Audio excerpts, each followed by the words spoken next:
J'ai là entre mes mains un prix.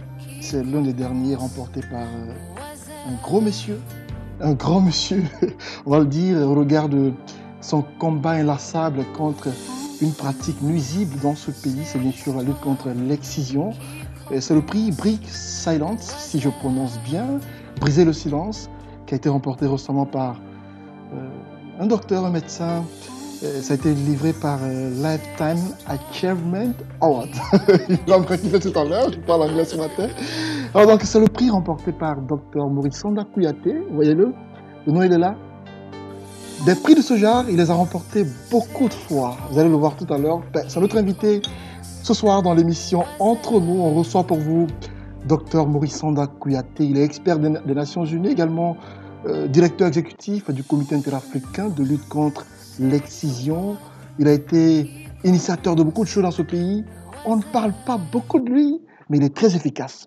Il y a des choses qu'on ne sait pas de ce grand monsieur-là. On vous le présente ce soir dans l'émission Entre nous. On est à son domicile privé de Conakry.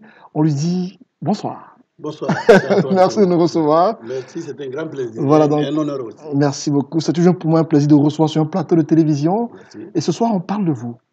Beaucoup entendent parler de Dr Maurice Sanda Kouyaté aux Nations Unies, en Éthiopie, sur tous les fronts pour lutter contre l'excision. Mais on ne sait pas d'où est-ce qu'il vient, qui il est. Et je sais que récemment vous avez remporté ce prix dont je parlais tantôt. Il représente quoi pour vous ce prix? D'abord, merci beaucoup et merci à Espace qui mérite d'autres prix, hein, ou sinon plus que moi, parce que vous donnez actuellement la possibilité aux Guinéens de discuter, d'échanger sur tous les domaines de la cité. Et je pense que c'est un grand acquis pour la Guinée. Et ceci dit, c'est vrai que j'ai commencé ici en Guinée et j'ai eu la chance de naître en Guinée. Et moi, je considère que être guinéen, c'est une grande chance. Je pèse mes mots parce que quand on regarde l'histoire de la Guinée, on ne peut qu'être fier de notre pays. Et donc, quand vous sortez, vous êtes obligé de défendre cet honneur de la Guinée, ce passé historique, cette histoire de la Guinée. C'est un peu mon cas. Et ce prix, je l'ai reçu à New York. Et c'est un groupe, un grand groupe d'organisations internationales de défense des droits humains et aussi surtout de défense des droits des femmes et des enfants. C'est ce groupe qui s'est réuni pour m'attribuer le prix en 2018. Et le prix s'appelle Lifetime Achievement. C'est décerné à des personnalités pour dire que ces personnalités ont réussi leur vie. Okay. Est-ce que moi j'ai bien réussi ma vie? Je ne suis pas sûr parce que ce n'est pas encore terminé. Mais c'est un encouragement. Et c'est pourquoi j'ai dit que quand ils ont donné le prix, d'abord je l'ai accepté avec beaucoup d'humilité et beaucoup d'honneur. J'ai dit aussi que c'est un prix qui, en fait, est attribué au peuple de Guinée, aux Guinéennes et surtout aux femmes guinéennes. D'accord. Parlons justement de ces femmes. On sait tout le combat que vous faites pour elles dans le sens de la préservation de leur physique à travers la lutte contre l'excision. On va en parler tout à l'heure. Mais ces prix, comme je l'ai dit tantôt, de ce genre, vous les avez remportés, il y en a beaucoup. J'apprends d'ailleurs qu'au mois de décembre prochain, vous êtes désigné pour recevoir un prix aux États-Unis encore une fois. Oui, encore une fois. Et ça en fait trop, docteur. Je remercie Dieu. Il y a trop de prix, là. Mais c'est peut-être l'aboutissement, c'est presque la fin d'un combat et qui ne peut finir que quand il y aura plus de mutilation génitale féminine, plus de mariage d'enfants. Mais ça fait 34 ans quand même. C'est pas beaucoup, mais ça fait 34 ans que nous nous battons pour restituer aux femmes et aux enfants, surtout aux filles, leurs droits. Et quand on parle de leurs droits, ce n'est pas simplement le droit de manifester, le droit de ceci ou de cela, mais les droits fondamentaux. Droit à l'intégrité physique, à l'intégrité psychologique, droit à l'éducation, droit à la vie, tout court. Donc c'est dans ce combat que je me suis engagé, un peu par hasard. D'accord. Un peu par hasard. Le début du combat, on va revenir là-dessus, mais j'ai envie qu'on parle de Maurice Nda de Kouroussa. Qui est-ce qu'il est? Parce que j'ai parcouru un peu le site de Dr Maurice Nda Kouyaté et j'ai découvert que c'est un monsieur qui aime la musique. Oui, tout à fait. Oui. Et j'aime la musique. Et comme ça, j'ai un grand frère qui aimait jouer à la guitare, mon grand frère Sangba, et qui m'a initié à la guitare. Donc, j'aime beaucoup la musique. Et j'ai commencé à jouer à la guitare tout de suite, parallèlement à l'école. Et puis, c'est passé vite. Ouais. Donc, l'orchestre fédéral de Kouroussa m'a sélectionné pour être le guitariste, l'un des guitaristes. J'étais avec Sékou Diawara, paix à son âme. Et nous avons animé les bals populaires de la Guinée de ce moment-là. Et nous avons même nos enregistrements à la RTG ici. On a fait beaucoup d'enregistrements. C'était une grande compétition. On rencontrait les grands orchestres de Kichidougou, de Kankan et tout. Donc, vraiment, et nous étions 3 jeunes guitaristes à ce moment qui faisaient la compétition. Il y avait Ousmane Kouyaté de Dabola, qui est actuellement l'un des meilleurs guitaristes au monde. Il est à Paris. Il y avait Django Sissé, qui était à Sigiri, il est actuellement à Kindia. C'est un agronome, je crois. Et il y avait moi à Kouroussa. Et quand on venait dans les festivals, c'était vraiment la compétition. On se roulait par terre en jouant à la guitare, on faisait un peu du Sékou Bembea et tout ça. Donc c'est comme ça que la musique est née et nous avons accompagné toute cette jeunesse de Kouroussa, parallèlement. Parlons justement de jeunesse. L'enfance, ça se passe comment? Je sais que vous êtes né à Kouroussa. Oui. Et ça se passe comment l'enfance et également les études? Et une enfance un peu ordinaire, parce que nous étions là en groupe, on a beaucoup de camarades maintenant qui sont à des postes ici, que je salue d'ailleurs, hein, beaucoup de camarades de promotion, c'est Kourouma de la réforme, du ministre. Ah, le ministre Kourouma, actuel, secrétaire général du gouvernement, on était sur le même banc. Ah bon? Oui, oui, bien sûr. Et Ismaël Diakité, qui est à Rio Tinto, et tout ça. Et puis, beaucoup d'autres camarades, on en a, Saramadi, Touré, et tout. Il y avait beaucoup d'incandescence intellectuelle à Kouroussa. Et ce Kourouma qui m'entend peut-être, on montait ensemble, on descendait ensemble, mais on était des ennemis intellectuels, lui et moi. À l'école. Parce que moi, j'étais toujours premier. Et il n'aimait pas ça. Il était deuxième. Il n'aimait pas ça du tout. Alors, on se défiait et tout. Mais vraiment, on était très amis. Et jusqu'à présent, cette amitié est devenue vraiment historique. J'avais des camarades aussi, les Seydou Keita, les Ben Moussa Koulibaly, les Diawara, Mamadi Diawara, et Nour. Et puis, on était un grand groupe. Et ça nous a permis... Et moi, l'enfance, c'était quoi? C'était d'abord le football. Le football venait de s'officialiser, de se populariser. Et on avait des matchs terribles. Quand on jouait, les règles du football étaient un peu occultées. On jouait normalement avec un arbitre et tout. Mais à 5 minutes de la fin, l'arbitre disait, bon, il siffle, il dit 5 minutes de brombra. 5 minutes de brombra. Ça veut dire quoi? Ça veut dire qu'il n'y a plus de règles. Il n'y a pas de règles. Chacun fait ce qu'il veut. Et la règle, s'il y en avait une, c'était si le ballon passe, les jambes ne doivent pas passer. Donc on se cognait, et l'arbitre jouait d'un côté sur un camp, et puis il allait jouer sur l'autre camp aussi. Et je me souviens, une fois on est allé jouer comme ça à Balato, et puis le village de Balato a été battu. Mais il faisait nuit. Mais ils ont dit non, on n'arrête pas le football tant qu'eux, ils ne rendent pas tant qu'ils ne rendent pas leur but.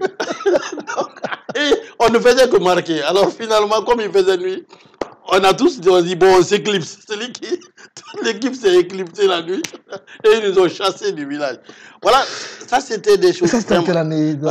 C'était les années 67, 68, 69 par là. Wow. Voilà, et puis bon.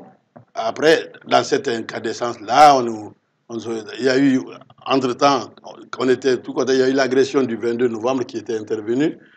En 77. En 70, d'ailleurs. Et donc, tout était arrêté. On nous a improvisé tout de suite comme étant des soldats et tout. On ne savait rien. Les jours, ils nous ont amené des fusils qu'on ne savait pas. C'est Dieu qui nous a aidés. Hein. Wow. Bon, mais ça, il y a tellement de choses. Mais après, pendant cette enfance, qu'est-ce que le numéro 1, l'objectif numéro 1, c'était de faire gagner Kouroussa. Kouroussa étant reconnu comme le quartier latin en Guinée, on se disait, il faut que les premiers de la Guinée viennent de Kouroussa, il faut qu'on ait le plus grand nombre. Donc, c'était ça, il fallait se bagarrer pour d'abord acquérir la science, pour maîtriser la science et la technique et la technologie. Il y a même une anecdote que j'ai.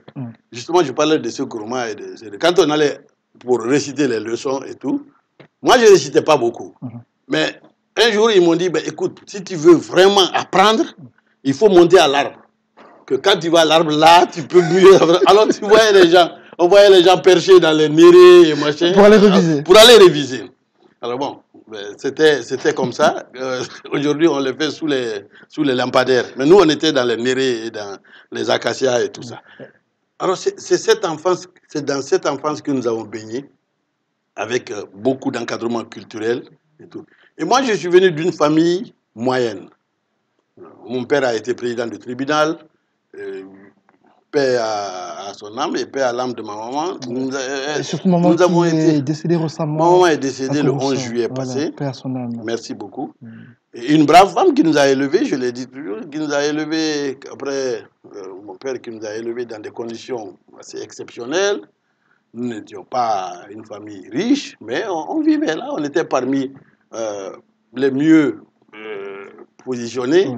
Heureusement, mais ça s'est acquis dans des difficultés. Hein. Et je vois quelques photos de la belle époque. Et là, c'est Maurice Ndakuyaté, je ne sais pas. Ça, vous êtes où ici? Ici, je suis avec un de mes amis d'enfance qui est là. C'est vous qui êtes en blanc? Non, moi je suis en bleu, là, c'est moi. Avec les lunettes là? Avec les lunettes. Ça, c'est moi. Et puis mon ami là s'appelle Moussa Koulibaly. C'est quel style ça? Je ne comprends pas. Alors, on était allé se faire photographier chez un photographe qui s'appelait Koba. C'était le seul photographe à Kouroussa. Et moi, je ne sais pas qui m'a donné les lunettes blanches là. J'ai porté ça. Et puis, il nous a dit, bon, faites semblant de regarder quelque chose là. On a regardé ça. Il dit que c'est le nouveau style qui était sorti. On a regardé. Après, il nous a photographié. Et l'histoire, cette photo-là, c'est après 3 semaines qu'on l'a. Hein. Ah bon? Ah non, non. Comment ça? Dès qu'il te photographie, il fait clac. Après, il te demande, il dit, bon, on est quel jour aujourd'hui? Tu dis mercredi. Il dit, bon, le mercredi qui vient passe là. L'autre mercredi, l'autre, il faut venir. Parce qu'il faut qu'il photographie un maximum de personnes, qu'il aille acheter le truc rouge à Cancan ou il amène ça, il s'enferme et tout. Donc, on te photographie, la photo, tu ne l'as que 3 semaines plus tard. Et quand moi j'ai eu ça, on a dansé tellement que c'était. Il y a une série de photos, il y a celle-là. Et ça, c'est la photo de notre orchestre. C'est vous qui avez la guitare là? Ça, c'est moi, au milieu. Oui, j'ai ma guitare là. D'accord. Je n'aimais pas faire comme les autres. Je ne sais pas pourquoi. Les autres avaient leur guitare et moi j'ai renversé ma guitare comme ça. Parce que je ne voulais pas faire. Vous avez un style particulier. Je voulais toujours changer. Je voulais être un peu particulier. Là, c'est à l'école. Et là, c'est la promotion Bokar Bureau à l'université. D'accord. Cette promotion-là, la photo là a été faite au camp. Au camp de formation ici, militaire. Parce que quand on finissait les études, on allait pour 3 mois de formation. Et là, on était un grand groupe. Il y avait les Kader Sangaré et puis beaucoup d'autres choses. Et c'est ici, dans ce cas-là, on est en tenue militaire. Oui, c'est ce que je vois. Maurice Ndakuyaté est où ici? Alors, je suis là. C'est moi ça. Ah, ici. À gauche. Et ici, on m'a appelé 1008, soldat 1008. Pourquoi? Soldat 1008. Tous nos camarades, là, John, qui est actuellement l'ambassadeur de la Guinée au Maroc, c'est eux qui m'ont mis ça quand ils ont su que j'avais fait quelque chose au camp. Parce qu'au camp, j'étais très turbulent. Wow. Tout le temps. Or, ils avaient créé une règle tout à fait scélérate en disant que quelqu'un qui serait pris en train de pagailler au camp de formation 3 fois, la personne serait d'abord allait terminer la formation, mais allait revenir l'année prochaine. Wow. Donc moi, dès qu'on a commencé, on m'a pris 2 fois, en train de pagailler et machin. Donc il restait une seule fois pour qu'on me renvoie. Mais j'ai remarqué que les 2 fois, chaque fois que quelqu'un fait une faute, il ne demandait pas le nom. Il demandait aux gens leur numéro matricule. Okay. Et moi, j'avais comme numéro matricule 997. Parce qu'on n'était pas, on n'avait pas plus de 1000 personnes. On était 900 et quelques. Je crois 999, quelque chose comme ça. Mais il n'y avait pas 1000. Mais comme j'ai compris qu'ils ne demandaient pas les numéros, ils ne demandaient que les numéros matricules, j'ai changé mon numéro de matricule. Alors, dès qu'ils me prennent en train de faire ils disent, et ton numéro de matricule, je me mets à chose, je dis 1008. Donc, ils écrivent 1008. On a fait tout le mois comme ça. Dès que je paye, il dit, ouais, 1008, toi, tu vas revenir et mettre 1008. Alors, à la fin de la formation, ils ont commencé à lire les noms des gens qui devaient être recalés. Mon nom était en haut. Ils ont dit, soldat 1008. Moi, j'ai rien dit. J'étais arrêté comme ça avec mon fusil. À côté de Cadet. Ils ont dit, les gens ont dit, mais quoi, 1008, il n'y a pas 1000? On est 997, quelque chose comme ça. Alors, ils se sont rendus compte tout de suite que je les ai perdus. Il y a un caporal là qui ont dit, mais moi, je le connais. Je le connais. Le commandant Tcham dit, il faut l'identifier. On était plus de 1000 personnes, 900 quelques personnes. Oui. Il commence à chercher parmi les 900 personnes, là, 1008. Il fait comme ça. Alors, arrivé à Kader Sangaré, Kader qui est à côté de moi, lui, c'est l'âme comme ça a coulé. Quand il arrive, il dit à Kader, mais pourquoi tu pleures? Kader dit, non, c'est ma tante qui est décédée. Alors, ils se sont bien sur lui. Moi, ils m'ont oublié. Depuis ça, tout le monde m'appelle 1008, soldat 1008. Voilà une petite histoire. C'est hyper intéressant. C'est pour ça que, bien. Antoine, c'est pour ça que je trouve très malheureux aujourd'hui de voir que dans les universités, les gens se mettent par groupe ethnique. C'est une très grave... C'est pas bien. Après ça, j'ai envie qu'on parle un peu... Ce groupe-là, oui. Nous étions dans une cabine à Gomba, ici, à l'université. Il y avait Jacques Brel de Mamou. Il y avait Babus Babasila, qui est au musée actuellement, qui est directeur du musée. Mamou, Babachek Sila. Il y avait, moi j'étais là bien sûr. Il y avait Frère Kandé de Kishidou. Il y avait Banauro, qui est au chemin de fer, qui était avec nous, qui est de Koundara. Il y avait Sidiki Kondé, qui est de Fadama. On s'est retrouvés comme ça, une poignée de la Guinée dans une cabine. Wow. Et moi, quand je prenais la guitare, je jouais les morceaux de Koundara, tout le monde dansait. Et on ne s'est jamais posé la question de savoir si lui de Koundara et machin, on était là, on ne l'a pas su. Il n'y a aucun souci. C'est pourquoi, quand ils vont m'entendre parler, ils vont dire bien sûr, il a raison. C'est vrai. Aujourd'hui, on est complètement éberlué, choqué, interloqué de voir que même dans les écoles, on parle encore. C'est vrai. C'est dommage. Il y a eu cet épisode vous avez été médecin, je l'ai dit tantôt à l'entente de l'émission. Oui. L'histoire de Donka, parce que je sais quand que vous avez occupé des postes dans ce pays, dans le secteur de la santé. Parle-nous un peu. Oui, quand moi j'ai fini les études ici, en Guinée, à la faculté de médecine, j'ai demandé à aller à l'intérieur. Bon, c'était même pas demandé, on choisissait à l'intérieur, mais obligatoirement les gens devaient aller à l'intérieur. Oui. Il fallait faire, je crois, 5 ans à l'intérieur avant de revenir. Donc moi j'ai choisi Zérékoré. J'ai fait 5 ans à Zérékoré. Après Zérékoré, je suis venu à Kamsar. Kamsar, je suis venu, j'ai trouvé que c'était trop moderne. Moi, je viens du village. C'était trop moderne. Il y avait les frigidaires, climatiseurs et tout. Vraiment, je ne me suis pas senti bien là-bas. C'était trop correct. Et moi, j'aime pas ça. Donc, je suis revenu au ministère. J'ai dit, mais écoutez, il faut m'enlever de Kamsar. Tout le monde se battait pour aller à Kamsar. Wow. Le chef de cabinet m'a dit, mais ça va pas, il est malade ce garçon. Il dit, pourquoi? J'ai dit, non, moi, je ne me plais pas là-bas. Moi, je viens de Zérékoré, là, de Kouroussa, et puis de Zérékoré. Et moi, c'est l'ambiance que moi j'aime. Donc, on m'a affecté à Sigiri. Je suis allé à Sigiri. De Sigiri, j'ai eu une promotion pour venir à Tougué comme directeur de la santé. D'accord. De Tougué, je suis allé à Felo-Koundoua. Les gens de Tougué qui connaissent Felo-Koundoua à ce moment-là. Le dernier infirmier a quitté Felo-Koundoua en 1958. C'était vous. Depuis l'indépendance. Il n'y avait plus jamais eu de choses. Les gens de Tougué qui m'écoutent peuvent le témoigner. Moi, j'arrive à Tougué, comme directeur, je vais là-bas. On prend toute l'équipe pour aller opérer, faire tous les services à Felokundwa. C'était quoi le poste à l'époque? J'étais directeur de la santé. D'accord. Directeur de la santé et médecin-chef. Quand on est arrivé à Felokundwa, on a mis la sirène.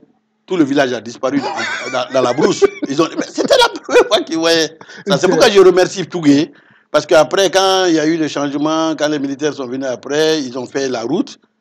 J'ai été invité à Tougué pour venir à l'inauguration de cette route. Ce que beaucoup ne savent peut-être pas, c'est que Dr Maurice Sanda fait partie de ceux-là qui sont à la base de la création, de la naissance de l'hôpital Donka. Non, moi, Donka a été fait quand j'étais très jeune et tout. Ça, c'est vraiment un hôpital presque juste après l'indépendance. J'étais encore jeune. Mais de Tougué, on m'a affecté ici à Conakry comme directeur. D'ailleurs, c'était curieux. Moi, j'étais à Felokundwa. Là, on était en manque de médicaments. J'ai envoyé mon chauffeur pour aller prendre les médicaments. Il vient, le gouverneur lui dit, et vous savez qui était le gouverneur? Mounir Kamara. Wow. Mounir Kamara, qui est vraiment un frère, un grand frère extraordinaire. On s'est croisés 2 fois dans la vie. Mounir Kamara, qui est actuellement le conseiller du Premier ministre. Un monsieur extraordinaire. C'est vraiment mon frère. Okay. Quand je suis venu de Kourouza à l'université, c'est dans sa cabine que j'étais avec Cyril Condé. On était 3 dans leur cabine, la cabine 25 à Londres. Alors, ils m'ont donné comme travail là-bas, balayer.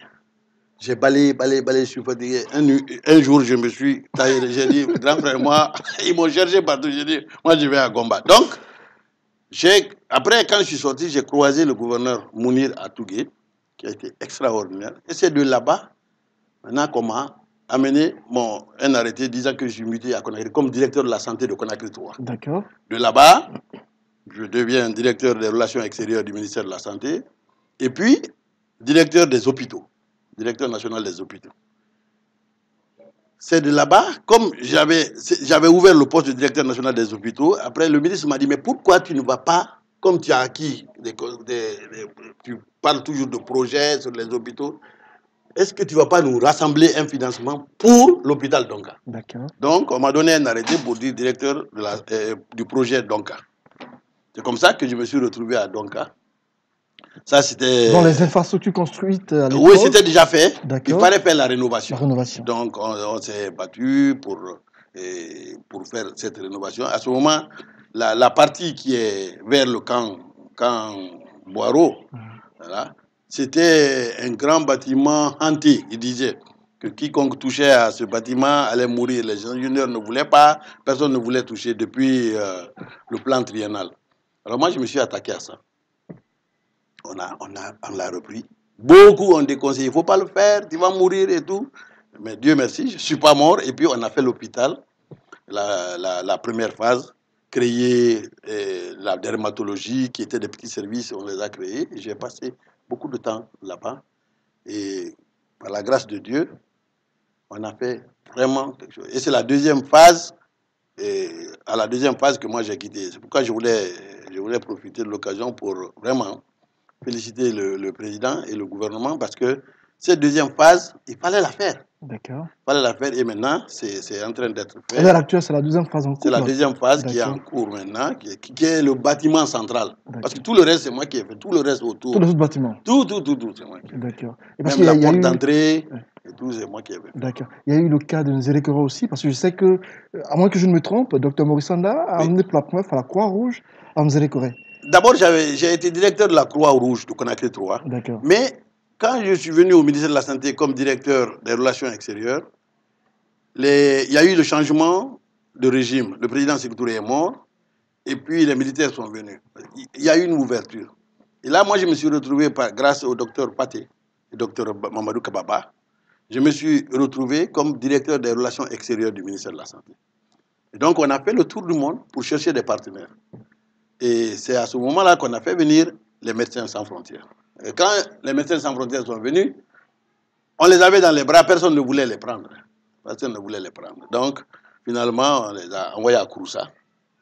Et ils sont allés faire du bon travail là. Un très bon travail. À Kouroussa ou à Kouroussa? À Kouroussa d'abord. D'accord. Après, moi, je leur ai dit, mais ce n'est pas Kouroussa que je voulais. Je dois quelque chose à Nzérékora. C'est mon premier poste. Je connais l'hôpital, je sais ce qui se passe là-bas. Il me faut une ONG à Zérekoré. Donc, je suis allé en Belgique. Bien sûr, tout ça, c'est grâce au ministre, hein, au ministre de la santé, de la santé, Dr Mamadou Kababa et Dr Paté. Voilà, je ne faisais pas comme ça. Mais ils nous ont donné la latitude, le plein pouvoir d'aller chercher les choses. Donc, je suis allé convaincre les médecins sans frontières de Belgique de venir. On les a amenés. Eux, ils étaient tellement contents. Ils ont dit, bon, nous venons avec un cargo, avec un C-135. C'est un avion américain. On vient avec déjà 20 tonnes de médicaments. Nous allons atterrir directement à Zérekoré. Alors moi, j'étais tellement excité, content. On a dit ça au ministre et tout. Tout était ficelé. Et puis l'avion devait venir 2 jours après. Après, quelqu'un du comité militaire vient dire qu'il était fâché, qui dit, mais pourquoi on envoie à Zérekoré, hein? Pourquoi on envoie ça à Zérekoré? Alors lui, il a dit au président, quand il dit non, c'est pas Zérekoré. Ça, on doit amener ça à Conakry ici. Alors le président Conté a dit non, laissez-les. Ils ont négocié, il faut les laisser partir. Alors qu'est-ce qu'ils ont fait? Pour saboter la mission, ils ont dit, bon, il n'y a pas d'aéroport à Zérekoré. L'aéroport est impraticable. Donc, moi, j'appelle les médecins sans frontières de Belgique. Ils ont dit non. Est-ce qu'il y a une trace d'aéroport? On dit oui. Il dit on vient avec un C-130. Le C-130 n'a pas besoin de. On a besoin d'un peu, même s'il y a les. On va descendre. En état normal. Ouais. Donc, on est monté. Ils sont venus. Personne ne voulait les accompagner. Vous allez certainement. Je vais vous donner certainement les images. On les voit d'ailleurs. Et on est allé, on est descendu à Zérekoré. C'était la fête. Vous allez voir certainement les images. Moi, je suis très fier de voir qu'après, les médecins sans frontières ont changé l'hôpital, ils ont reconstruit et tout, par la grâce de Dieu. Et je voudrais remercier toutes les populations de Zérekoré, le gouvernement, mes professeurs qui m'ont vraiment laissé les mains libres pour faire ces choses-là, qui sont des empreintes. D'accord. Et ça, c'est une étape de votre parcours. Mais il y a l'autre pour lequel vous avez remporté des prix, et eu des distinctions et tout cela. C'est ce combat contre les pratiques, les mutilations génitales.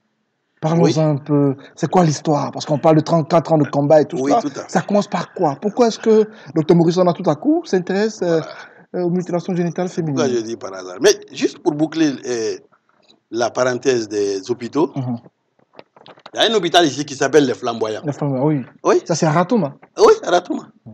C'est moi qui l'ai fait. D'accord. Les Flamboyants, le petit Simbaya. Oui. Et c'était vraiment bizarre parce que c'est un Belge qui a eu un prix avec Sabena. Et ce prix-là, il y a, comment il s'appelle, le mari de Myriam Makeba. J'ai oublié son nom. M. Diallo, je crois. Et lui, il nous a informé qu'il y a un Belge qui a un prix et qui voudrait investir. Alors, moi, j'étais aux relations extérieures, à la santé. J'ai vu le ministre dit, allez-y, vous allez voir ça. Et puis, il y avait un monsieur ici, Baga Fauté, un Belge aussi, un Français aussi. Donc, moi, je leur ai proposé ceci. J'ai dit, voilà ce qu'on va faire. Si le prix, si ça ne peut pas, ils ont dit, ça peut faire un petit centre de santé. J'ai dit, surtout pas. Moi, je ne veux pas les petits. D'accord. Alors, qu'est-ce qu'on a fait? On a fait un montage. À ce moment, les usines de ciment venaient de commencer. Donc, on a presque lancé un appel pour dire aux gens, venez, on fait un hôpital ensemble. Et puis, nous avons négocié avec des Américains, des Belges, des Français qui faisaient leurs vacances, qui étaient des ouvriers, qui ont accepté de venir travailler officiellement. Donc, en 3 mois, on a sorti cet hôpital qui s'appelle les Flamboyants. Et très bel hôpital d'ailleurs, parce qu'aujourd'hui, c'est fréquenté. Et la Guinée n'a pas payé 1 franc. Wow. Avec de tels... Et puis, on l'a nommé hôpital Flamboyant. Oui, Flamboyant. Je ne sais même pas pourquoi. On aurait dû mettre le nom de ma mère là-bas.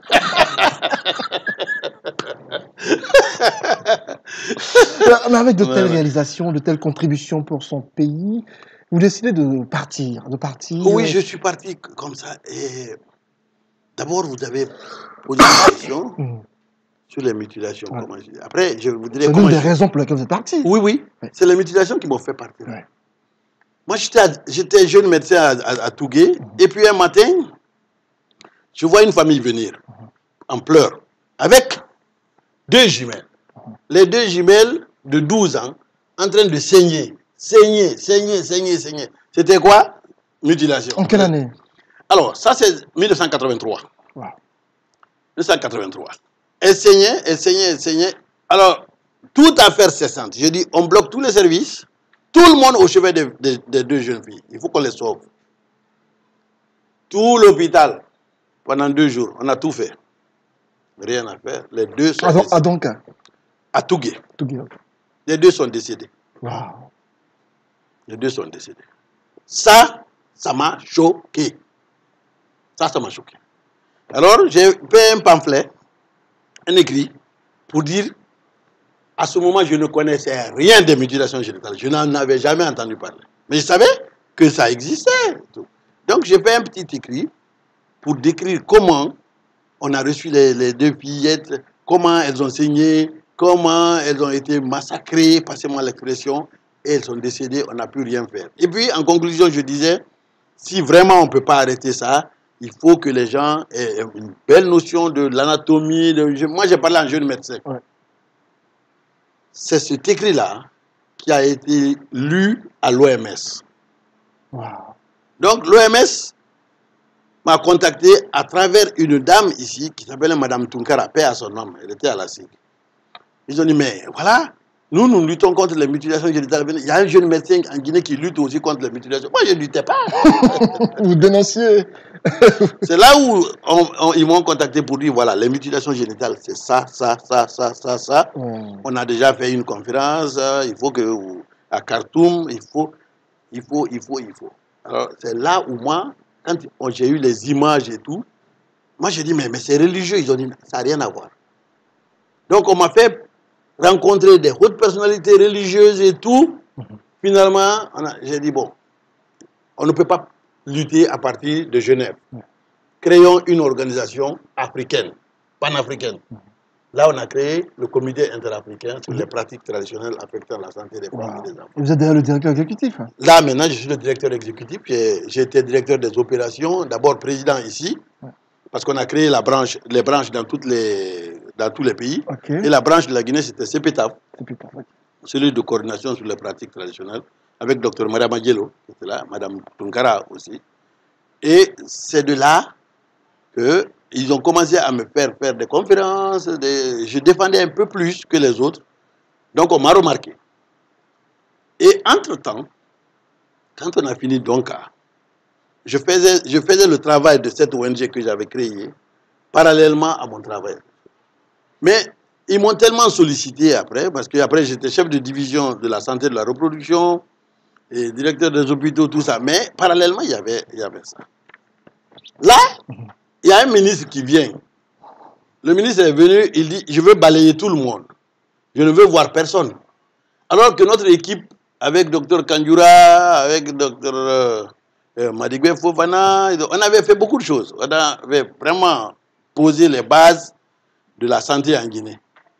Et tenez-vous bien, c'est des milliards et des milliards de francs guinéens que nous avons laissés dans les caisses avec le recouvrement des coûts. Wow. C'est les hôpitaux et les centres de santé qui se finançaient, qui s'autofinançaient. À l'époque. À l'époque. Et il y avait des... Il n'y avait pas de subvention. Non. Aujourd'hui, on dit subvention. Il n'y avait pas de subvention. On s'autofinançait. Et il y avait des milliards. Donc, il y a un ministre qui est venu, il a dit non, il est allé dire au président, mais hein, on est coincé pour l'argent. Il y a des milliards là-bas qui dorment. Ils n'ont même pas besoin de ça. Wow. C'était lequel des ministres? Ah non, il est mort. C'est pas la peine de dire son nom. Paix à son âme. Alors lui, nous sommes rébellés comme ça. On dit non, on ne va pas dilapider ce qu'on a fait. Alors nous étions devenus des ennemis. Alors ils voulaient nous écarter, mais comment?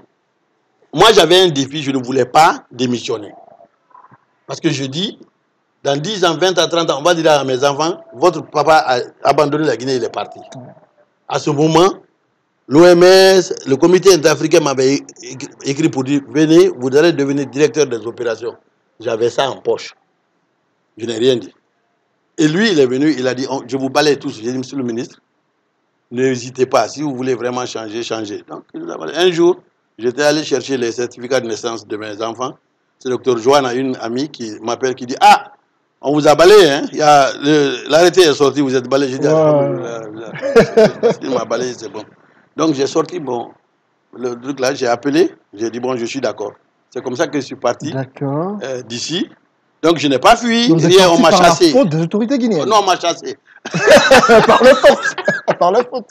Alors je suis parti, je suis devenu directeur des opérations et tout. Mais ça ne m'a pas empêché de continuer à travailler en Guinée. Parce que ça, c'est des hommes qui ont fait, c'est pas mon pays. L'histoire retient aussi que vous avez réussi à faire voter une résolution, des résolutions, Oui, et à l'UA et aux Nations Unies. oui, tout à fait. Parlez-nous un peu, parce que ces résolutions ont contribué à Oui, voter c'est vrai. pour une loi afin de lutter contre les pratiques. Oui, oui, c'est vrai. Et quand on a commencé la lutte, nous sommes allés, parce que les gens disaient, oui, docteur Kouyaté, il parle des mutilations à Conakry, il n'ose pas dire ça à Kouroussa.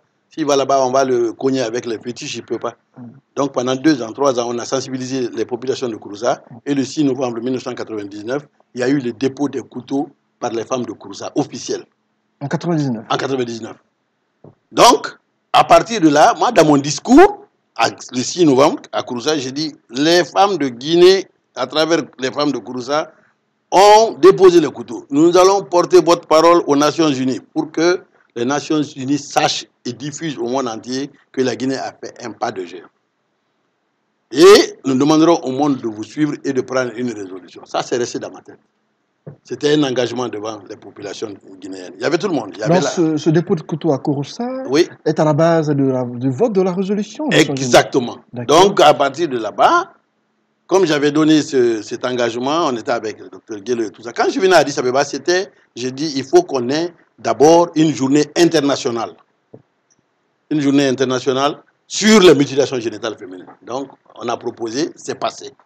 Ensuite, c'est pourquoi le 6 février est aujourd'hui célébré chaque année comme journée internationale tolérance zéro. La base, c'est là-bas. D'accord. Et Maurice Sanda a joué un rôle dans ce sens. Oui, c'est moi qui l'avais proposé, mais tout ça, vraiment, je considère que ce n'est pas moi seul.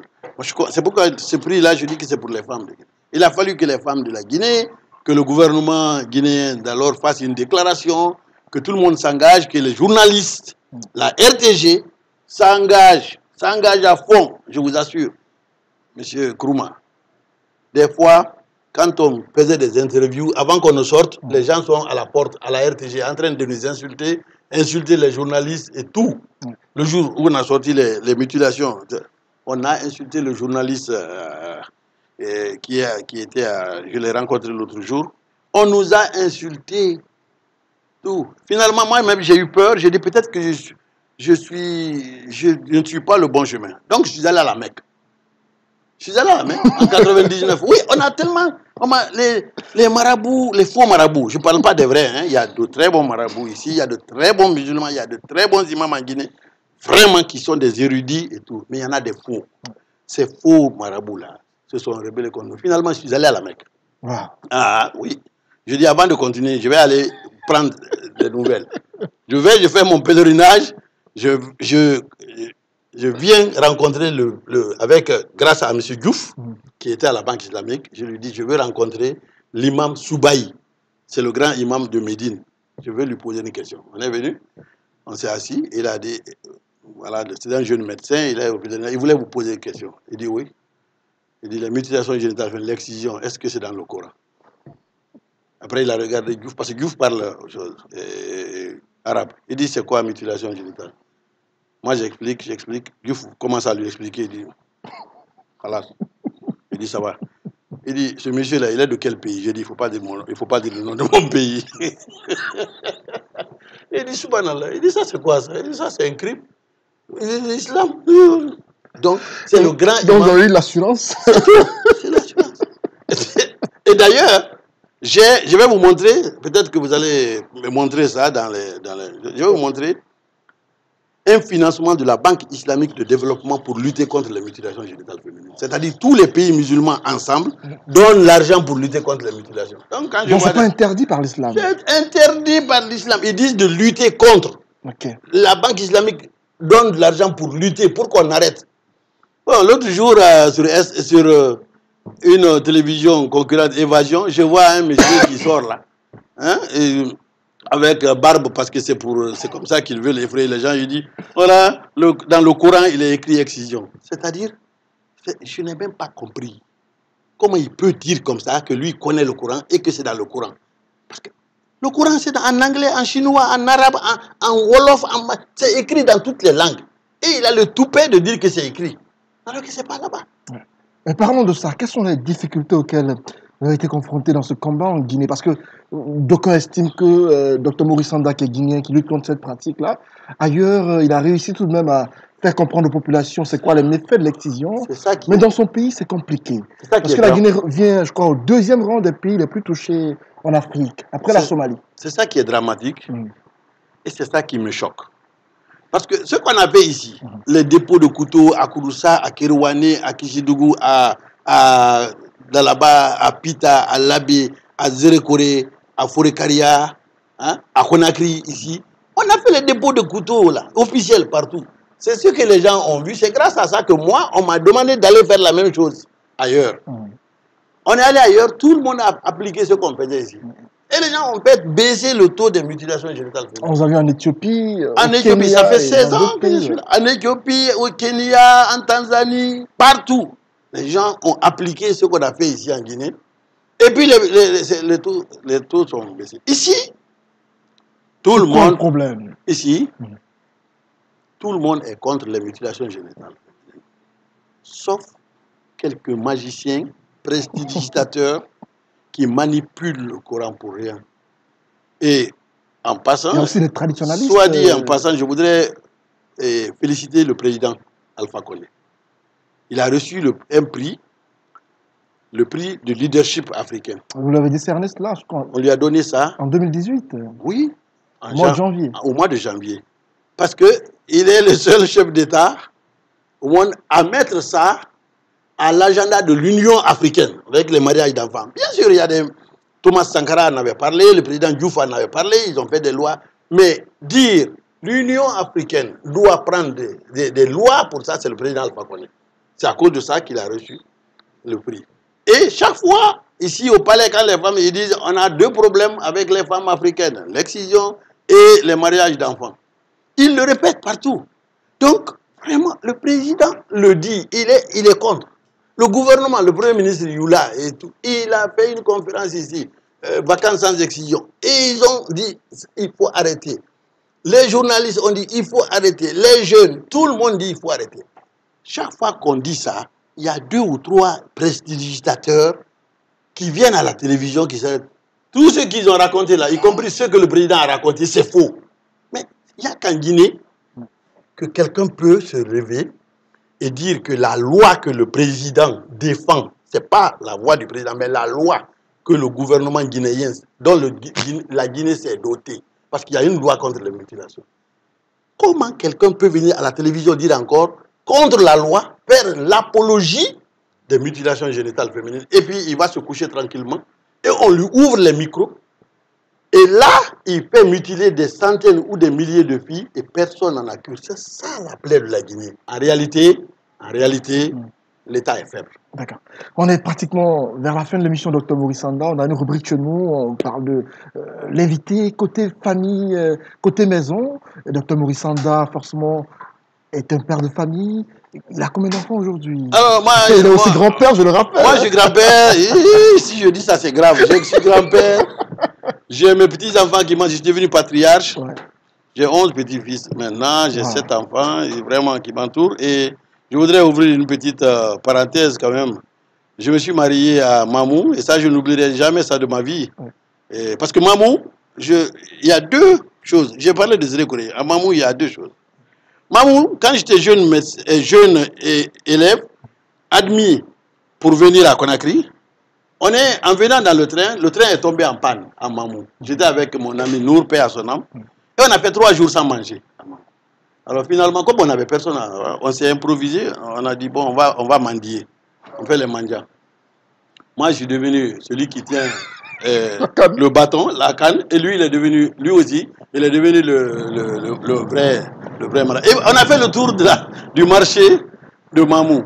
Quand on dit, fils Abirillahi, et puis quand les femmes peuvent nous voir, oui, les 2 jeunes là, oui, ils nous donnent l'argent. Donc, on a eu tellement d'argent, des choses, et puis on a mangé. Ça bien resté. Et le deuxième souvenir à Mamou, c'est que je me suis marié à Mamou. J'arrive à Mamou avec le même Nour. On allait pour me marier. Et puis, À Tamagali, on cherchait déjà le prix de notre cigarette. On n'avait pas, on allait pour se marier, on n'avait pas le prix de cigarette. Alors on arrive au mariage, moi je vais vous montrer les photos. Il n'y avait même pas de grand boubou, je n'avais pas de grand boubou, j'avais un petit t-shirt comme ça. Et puis on vient, on nous met, on dit voilà, on va faire le mariage. Ils ont bien habillé ma femme, et puis elle était d'un côté, moi j'étais là avec Nour et choses. Ils disent bon, ici à Mamou, Sadakou, ça c'est la dot. En Sadakou, c'est la dot en arabe. Okay. En arabe. Alors il commence à dire bon, normalement, il faut donner 100 grammes d'or. Moi j'ai dit quoi? Je ne veux même pas. Je ne veux même pas. C'est Nour qui nous a sauvés. Il dit Imam, il faut arrêter le mariage. Nous, on n'a même pas le prix de cigarette. Alors c'est là où l'imam dit non, vous pouvez prendre ça à crédit, il n'y a pas de problème. D'accord, très bien. Donc, je vais vous donner des de images. beaux souvenirs, donc, ça, c'est on est pratiquement je suis très content. au terme de l'émission, mais il y a une rubrique, la dernière d'ailleurs, le quiz chez nous. On essaie un peu de vous proposer quelques mots auxquels vous réagissez en un peu de temps. On va y aller avec... si je vous dis par exemple, docteur Maurice Sanda, est-ce que vous inspire la politique? Je dirais tout est politique, mais tout n'est pas que politique. D'accord. Je pense que ceux qui pensent que la politique ne doit exister nulle part ont tort. Ceux qui pensent que tout est politique ont tort. Tout n'est que politique ont tort. On doit simplement savoir que tout est politique, mais tout n'est pas que politique. Les mutilations génitales. Les mutilations génitales, c'est le plus grand tort que l'humanité fait aux filles et aux femmes.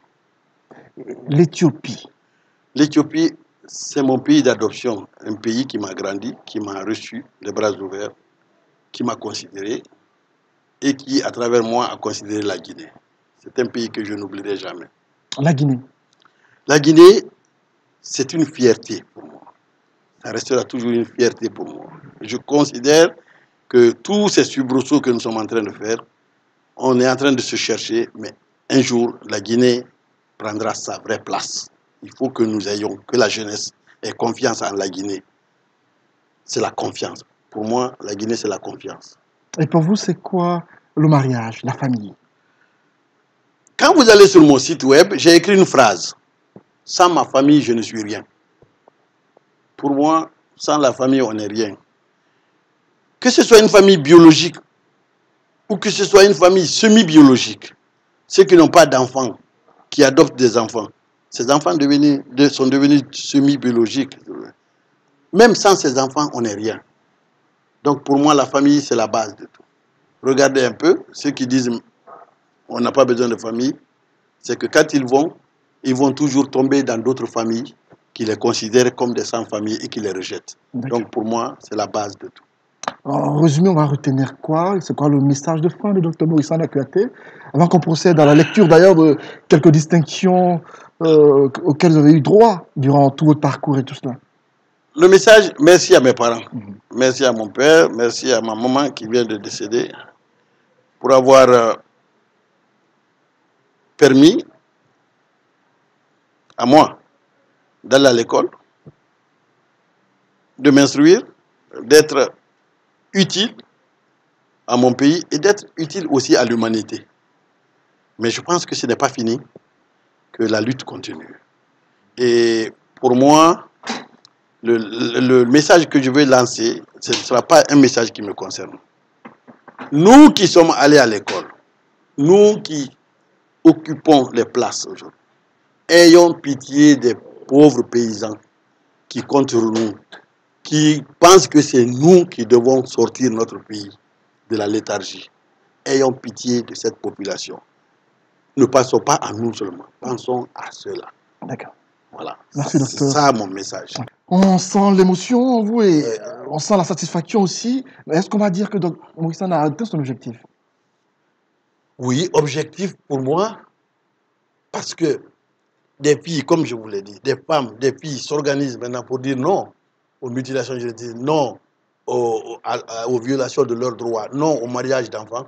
Pour moi, ça va. Parce qu'en fait, ce n'était pas mon rôle de faire le travail. C'était à elles de faire le travail. Maintenant qu'elles sont en train de le faire, je crois à quand le retour définitif au pays? Est-ce qu'on peut rêver de voir Maurice Sanda Kouyaté dans un gouvernement en Guinée? Pourquoi pas? Dans un gouvernement, Oui, si on me le demande. Il n'y a pas de raison. Comme je l'ai dit, c'est pourquoi j'ai refusé de démissionner pour partir. Parce que c'est quoi? C'est un honneur d'être dans un gouvernement, à condition qu'on joue le rôle d'un bon ministre. Pas pour aller dilapider les fonds publics, mais être ministre pour faire avancer le pays dans un domaine donné, pourquoi pas? Ça, il le faut. C'est un valeureux cadre qui a besoin forcément de promotion et d'accompagnement. Il a fait beaucoup pour son pays. C'est important qu'il soit récompensé enfin. J'estime que vous êtes une légende vivante de cette lutte contre les mutilations génitales. C'est mon opinion à moi et bon, c'est moi qui le dis. Voilà, docteur Mouissa. Et comme moi, beaucoup le pensent ainsi. Mais c'est un honneur et merci encore aux femmes et aux filles de la Guinée et aux institutions internationales, aux pays étrangers. Que je voudrais profiter de l'occasion pour remercier le président de la Guinée, le gouvernement, remercier le président de la Guinée équatoriale, le président du Tchad, et le président du Burkina, les présidents du Burkina Faso qui se sont vraiment. Je voudrais remercier tous ces chefs d'État, le président de l'Union africaine, qui me prennent comme des frères, comme un frère. Et ça me touche beaucoup. C'est cela l'émission Entre nous. On a pu, à travers cette causerie à bâton rompu avec Dr Morissona Kouyaté, découvrir son côté caché, des choses qu'on ne savait pas de lui, de Kouroussa qu'on a écrit en passant par l'Éthiopie et autres. On a su d'où est-il parti et qui est-ce qu'il est véritablement. Merci à tous ceux qui nous ont suivis. On se retrouve très prochainement avec une autre personnalité de ce pays pour parler d'elle et de tout ce qu'on ne sait pas. Merci, au revoir. Entre nous, c'est l'histoire.